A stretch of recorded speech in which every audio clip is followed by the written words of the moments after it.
अस्सलाम वालेकुम ख़वातीन व हज़रात, मैं अनवार खान यूसुफ़ज़ई मौजूद हूँ मेरा और आपके कराची में। नाज़रीन मोहतरम, 2024 का आगाज़ हो चुका है। एक नए साल में हम आ चुके हैं। हमने सियासी सरगर्मियाँ देखी, सियासी माहौल देखा कराची शहर में और पूरे पाकिस्तान में कि जी किस किस्म की अफरा तफरी 2023 में रही, कितने लोगों के ऊपर क्रैकडाउन हुआ, बिलखुसूस तहरीक इंसाफ पर कितना हमने क्रैकडाउन देखा और क्या क्या हमने नशेब व फराज देखे हैं सियासत की दुनिया में। मगर 2024 कैसा रहेगा और 2024 अपने साथ क्या क्या लेके आए, सियासी तौर पे कितना मुस्बत और बेहतर रहेगा, आवाम की क्या राय, आवाम कैसे सोचते हैं, आए आपको दिखाते हैं।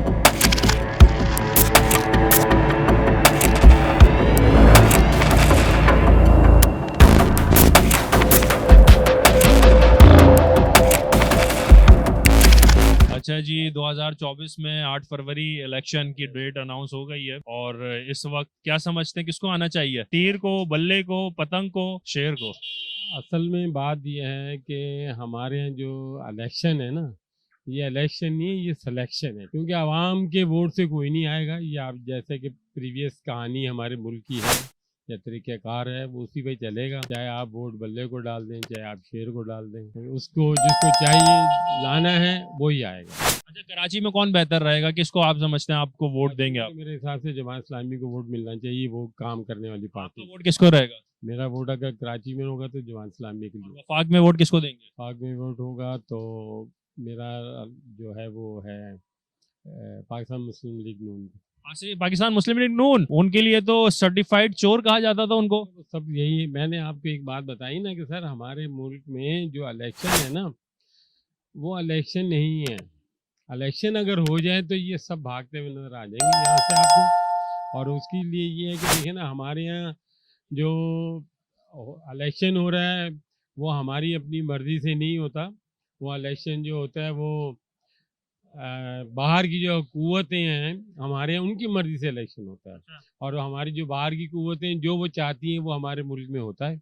इसलिए कि हम उनसे पैसा लेके खा रहे हैं। हम IMF के कर्जदार हैं, हम वर्ल्ड बैंक के कर्जदार हैं, जो भी दूसरी और हैं बैंकेस, हम उनसे पैसा लेके खा रहे हैं। सारी बात है, वो नहीं चाहते कि मुस्लिम कंट्री किसी तरह से उनके जेर से मतलब बाहर निकल जाए। इसलिए वो अपना असर और रूह मुसलत रखते हैं।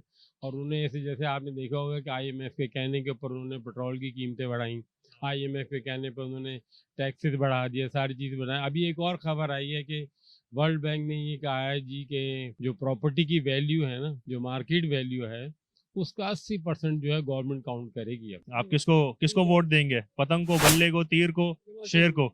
जमात इस्लामी को। क्यों? मौका मिलना चाहिए। इस वक्त कौन सी जमात है जिसको आप वोट डालेंगे? तीर को डालेंगे, बल्ले को डालेंगे, शेर को डालेंगे, पतंग को, किसको?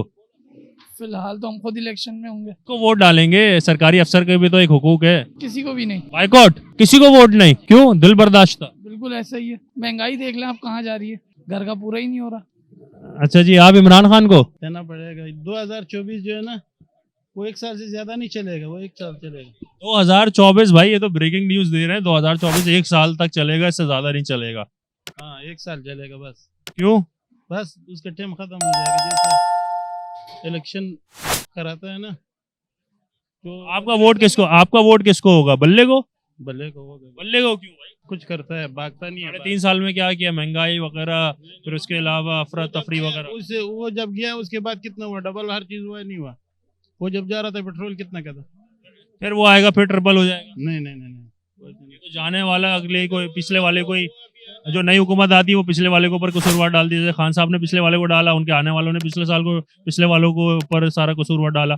अभी आप क्या समझते हैं कि जी बल्ले को आप वोट डालेंगे, सुकून में आ जाएंगे? ऐसा पिछले 5 साल नवाज शरीफ ने भी सही गुजारा है, उसने भी कंट्रोल रखा है। पिछले कराची से 12 MNA पाकिस्तान तहरीक इंसाफ के, 22 MP तहरीक इंसाफ से, सदर इनका कराची से और गवर्नर इनका कराची से, मगर फिर भी कोई तब्दीली नहीं आई कराची में। टाइम नहीं मिला। उसमें कोरोना जब आया ना, कोरोना की वजह से सारा सिस्टम दरम बरम हो गया। साहब साहब ये बताएं, 2024 में 8 फरवरी को इलेक्शन हो रहे हैं, आम इंतखाबात, किसको वोट देंगे? बल्ले को, तीर को, पतंग को, किसको? हम तो जमात इस्लामी को देंगे। जमात इस्लामी को क्यों? बस हम लोग बेईमान नहीं है, बस एक वाहिद बात है, बेईमान नहीं है वो लोग। बाकी सब कोई कराची के लिए बेहतर रहेंगे ये लोग। कराची के लिए कोई बेहतर नहीं है, कि कराची को कुछ मिलना नहीं है। कराची को कुछ नहीं मिलेगा, ये फारिग रहेगा कराची। क्यों? कराची को ना किसी ने दिया है ना कोई देगा। ये ऐसे ही रहेगा। बचपन से देख रहा हूँ ये काम। माशाल्लाह हमारे मुल्क का चला है ना, जिसने सच और हक कहा वो बेचारा गया।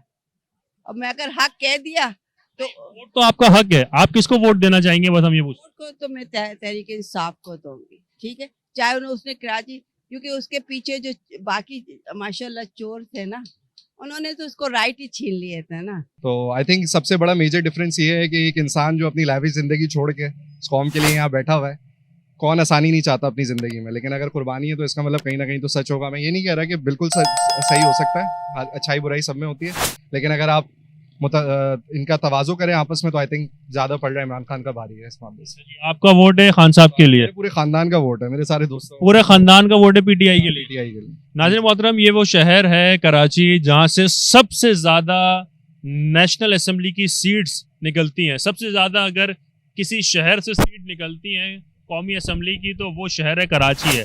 और यहाँ के लोगों का आपने रिव्यू देखा कि जी 2024 में इलेक्शन जो होने वाले हैं उसमें किसको वोट देंगे, किसको मुंतखब करेंगे।